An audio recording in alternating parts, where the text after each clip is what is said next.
एक व्यक्ति था, लड्डू गोपाल जी की सेवा करता, लेकिन उसका एक मित्र था, वो शंकर जी की सेवा करता था। और शंकर जी की सेवा करने वाला जो मित्र था वो बड़ा धनवान हो गया, और लड्डू गोपाल जी की जो सेवा करता था वो अभी भी साधारण सा ही था। एक दिन दोनों मित्र मिले तो शिव जी की आराधना करने वाला भक्त लड्डू गोपाल जी की आराधना करने वाले से बोला, भाई तुम आज तक कभी उठ नहीं पाए, तुम उसी स्थान पे हो, उतने ही दायरे में हो, कभी बढ़ नहीं पाए आगे। गोपाल जी की सेवा करने वाला बोला, मेहनत तो बहुत करता हूँ लेकिन क्या करूं, बढ़ ही नहीं पा।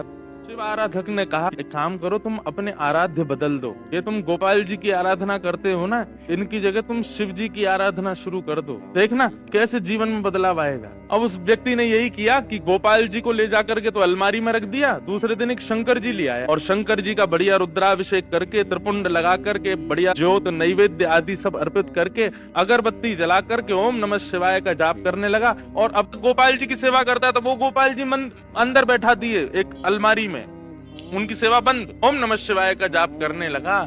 जैसे ही इसका जाप पूर्ण हुआ, मालाओं को नेत्रों से लगा करके इसने शंकर जी को प्रणाम किया, तभी देखता है कि अगरबत्ती का जो धुआं था ना, वो उसी अलमारी की तरफ जा रहा था जहां गोपाल जी बैठे थे। तो इसके मन में भावना आई कि आज तक इनकी आराधना करता रहा तो मुझे कभी कुछ दिया नहीं, आज तक भी मैं सामान्य हूँ, और अब मैं शंकर जी की आराधना कर रहा हूँ, उनको नैवेद्य धूप दीप दिखा रहा हूँ, तो अगरबत्ती की सुगंधी भी उनको नहीं लेने दे रहे, खुद ले रहे हैं अंदर अलमारी में बैठ के। रुको इनको अभी बताता हूँ। उठ करके गया, अलमारी खोल करके जैसे ही गोपाल जी को पकड़ने लगा, इतने में ही गोपाल जी सच में प्रकट हो गए और उस प्रकट होकर के उसका हाथ पकड़ लिया। जैसे ही गोपाल जी प्रकट हुए, उस भक्त ने कहा, बोले भगवान आप प्रकट हो गए? बोले हाँ प्रकट हो गए। बोले तो फिर ये तो मैं सबको बता दूंगा कि भाई शिव जी की आराधना से गोपाल जी प्रकट होते हैं। गोपाल जी बोले नहीं भैया, हम शिव जी की आराधना से प्रकट हुए ऐसी बात नहीं है। तुम शिव आराधना करो, सूर्य आराधना करो, चंद्र आराधना करो, किसी की भी आराधना करो, उससे हमको कोई दिक्कत नहीं है,